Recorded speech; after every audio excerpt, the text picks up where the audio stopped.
Hello hello guys yo guys हामी एकदमसँग लाएर हजुर यो भनिदिनुहोस् भर्खर ल्याएको हो के अस्ति भर्खर बिरुवा ल्याएको हैन दामी भइसकेको छ त हैन 1700 यो गोडमेल गर्न आएको आज यसो यो करेसाबारी हो यो आफ्नै करेसाबारी गाइस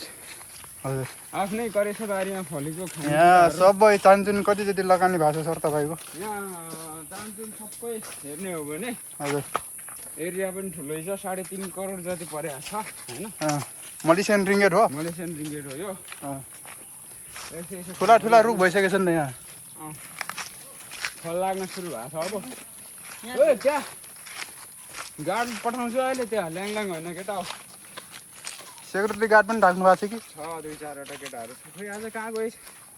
सेक्युरिटी गार्डको लागि चाहिँ के छ गन छन् खुक्री सुक्री यताउति सब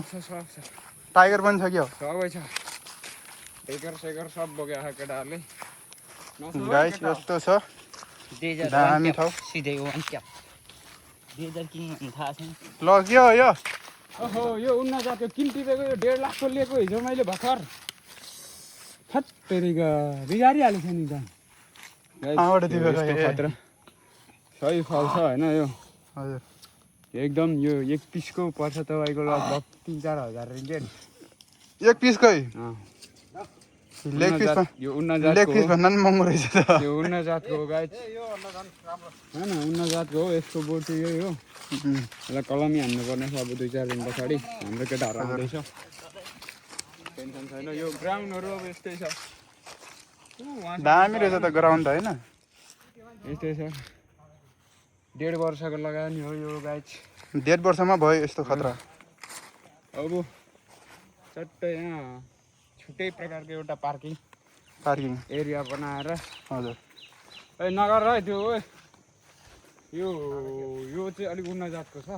यसलाई कागती दामी फलेर चाहिँ गाइस बिरुवा ल्याएको थियो ओ बिरुवा ल्याएको अहिले लगभग यसले लगानी 3 करोड गर्न आँट्यो हजुर अबको 1-2 वर्ष पछाडि त यसले राम्रै हुन्छ होइन दामी फलेर चाहिँ गाइस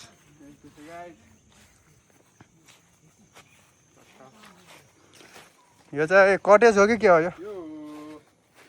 दाना पानी राख्ने यसो बोट बिरुवालाई यताउता गोडमेल हाम्रो साथीहरू खोइ कता गए यहाँ हेरफेर गर्ने मान्छे गायब भएछ नि छ केटाहरू छ केटाहरूले होइन गाइस ल यस्तै छ एरिया एकदम राम्रो छ तपाईँ इच्छुक हुनुहुन्छ भने आउनुहोस् लोकेसन तल लिङ्क छोडिदिन्छु मैले है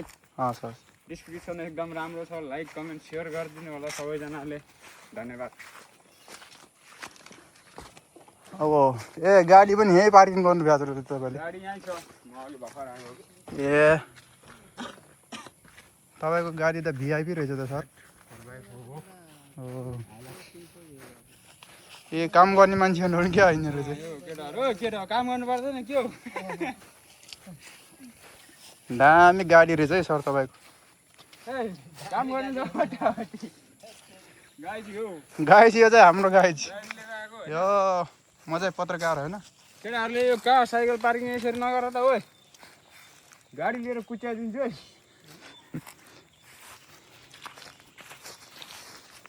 यो पनि उन्न जातकै हो कि यसमा चाहिँ खास के हुन्छ यसको आम्दानीको स्रोत चाहिँ के हो यसमा खास यो हुन्छ गाइस यो हुन्छ यो हाम्रो नेपाली के भन्छ यसलाई यो हामीले खाने तेलको लागि युज गर्न सकिन्छ के भन्छ अरे खजुर भन्ने हो यो खजुर होइन कि तेल हो के पम ओइल तेल हो के तेल हो यो यसको जिम्मा चाहिँ उसलाई ठेका दिएको छ कि मैले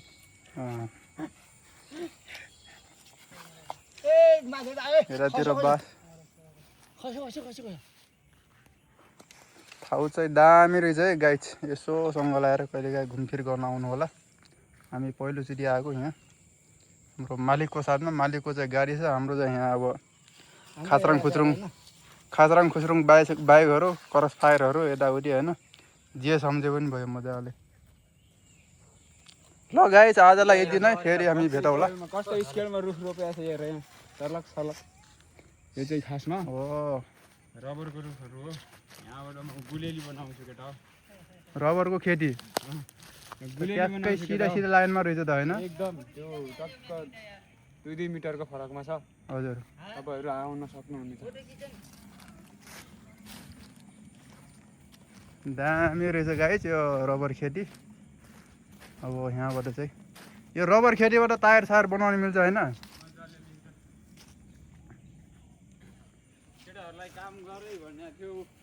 झार त उखालेछ, आधी मात्रै उखालेछ के, झार काट भनेर दिएको, केटाहरूले कता गयो गयो।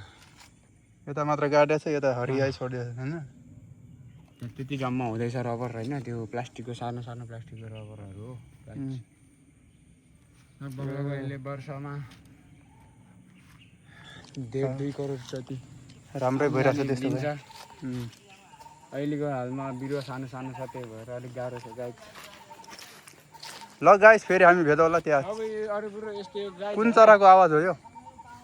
यो खोइ मेरो यो हाम्रो युट्युब च्यानललाई सब्सक्राइब गर्न नभुल्नु होला।